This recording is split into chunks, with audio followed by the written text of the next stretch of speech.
From ego to enlightenment, overcoming narcissism and finding inner freedom. Welcome to Buddhist Motivation, where we explore the transformative power of Buddhist teachings to bring peace, clarity, and understanding into our lives. Today's video is going to delve into a very important topic that affects many of us, consciously or unconsciously: narcissism and how it can hinder our personal growth and relationships. We will explore how Buddhist wisdom provides a path to transcend the ego and move toward enlightenment. Personally, I believe that the title From Ego to Enlightenment, Overcoming Narcissism and Finding Inner Freedom captures the essence of what this journey is about: shedding the heavy weight of self-centeredness and opening ourselves up to a deeper connection with the world around us. This transition, from ego to enlightenment, is not just an abstract concept. It is a practice that can transform our lives. Before we dive into the story, I ask for your support. Please hit the like button and subscribe to the channel, as this will help me continue to bring more insightful and motivational content. Also, feel free to leave your thoughts in the comments section below. It truly motivates me to create even better videos for you. Now, let's begin our exploration of narcissism and how we can overcome it with the wisdom of Buddhism. 1. Narcissism, taking up all the space. Imagine walking into a room where one person seems to dominate the conversation, the energy, and the attention. Their words, their actions, everything about them takes center stage, often without them realizing it. This is one of the key signs of narcissism. It's not just about being self-centered or arrogant, but rather about an unconscious need to control the environment and everyone within it. From a Buddhist perspective, this behavior is a manifestation of attachment to the self, a core concept that Buddha addressed. The more we cling to our sense of I and me, the more we create suffering, not only for ourselves but also for those around us. This craving for attention and validation only feeds the ego, keeping us trapped in an endless cycle of desire and discontent. I once encountered someone who, despite being well-meaning, would constantly bring conversations back to themselves. It wasn't out of malice, but rather out of a deep need to feel validated. It wasn't until I practiced mindfulness that I began to realize this wasn't just a harmless trait. It was a form of suffering, both for them and for the people around them, as it created a barrier to true connection. Through meditation and introspection, I began to understand that real connection happens when we let go of the need to control and simply listen. 2. The hidden signs of narcissism. Narcissism is not always overt. Some people appear to be deeply empathetic and kind-hearted, yet they are consumed with how others perceive them. This anxiety about self-image can lead them to become excessively self-centered without even realizing it. They are not aware of their behavior, but they are driven by a constant need for approval and admiration. Buddhism teaches us that attachment to our image or ego is one of the main causes of suffering. It's a form of ignorance, our inability to see things as they truly are. When we focus too much on how others view us, we lose sight of the present moment and the deeper connections that can be made when we simply are. A close friend of mine once shared how they felt on edge during social gatherings because they were always thinking about how they were perceived. I suggested they try focusing on being present in the moment instead of worrying about their image.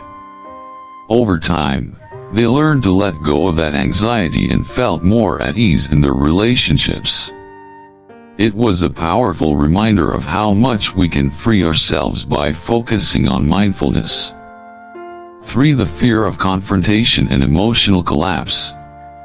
One of the most challenging aspects of dealing with narcissistic behavior is the fear of confrontation. Therapists and loved ones alike often hesitate to challenge narcissistic individuals, fearing they will react explosively or withdraw entirely. This behavior is a defense mechanism to avoid the painful emotion of shame, a deeply uncomfortable feeling that many narcissists work tirelessly to avoid. Buddhist insight: shame, like pride, is a product of attachment. We attach to our self-image, and when that image is threatened, shame arises. However, Buddha teaches that true liberation comes from detaching from these fleeting emotions. By practicing equanimity, we can approach difficult situations without being dragged down by personal pride or shame.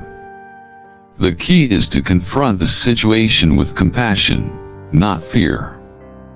I once had a colleague who would react defensively whenever his actions were questioned. Over time, I realized that he wasn't just protecting his ego, he was protecting himself from the deep pain of feeling inadequate. Instead of criticizing him, I tried to offer gentle guidance, allowing space for reflection without triggering shame.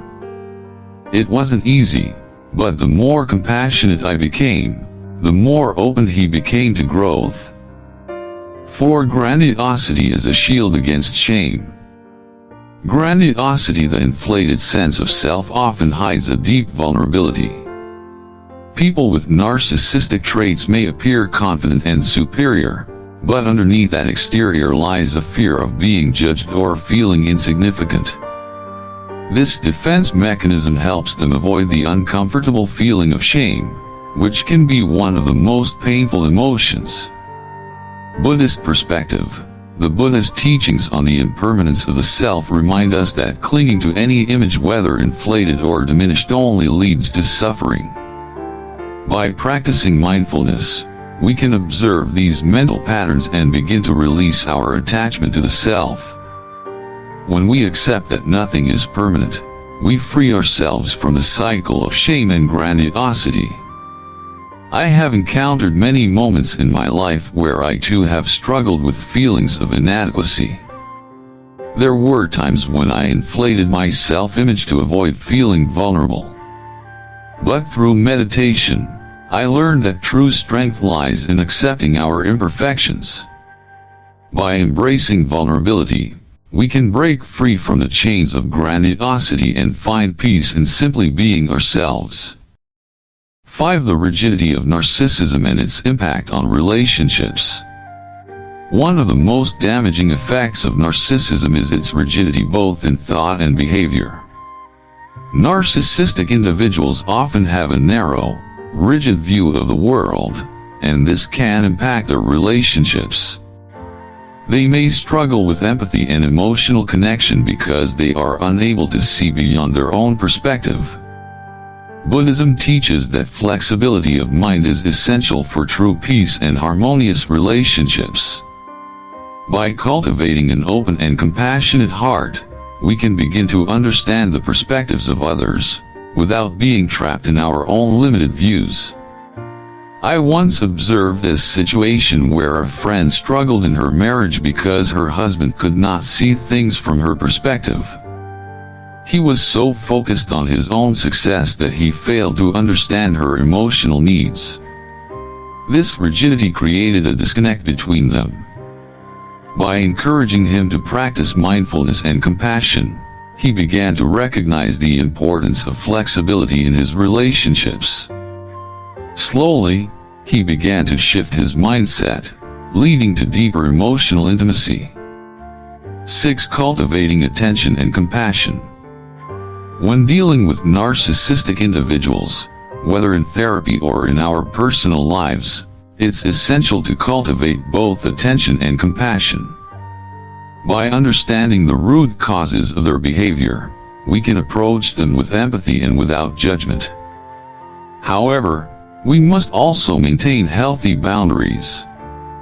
Buddhist insight: compassion does not mean enabling harmful behavior. It means recognizing the pain that drives such behavior and offering the opportunity for healing without compromising our own well-being. Through compassion, we can help others move toward greater self-awareness and growth. When I encounter people struggling with narcissism, I remind myself that their behavior is often a reflection of their inner suffering. Through mindful awareness and compassionate communication, we can offer them the space to heal while maintaining our own sense of peace. Conclusion. As we wrap up today's video, I hope you have gained valuable insights into the nature of narcissism and how it can be overcome through the teachings of mindfulness, compassion, and self-awareness. The path from ego to enlightenment is one that requires patience, practice, and a deep commitment to understanding oneself.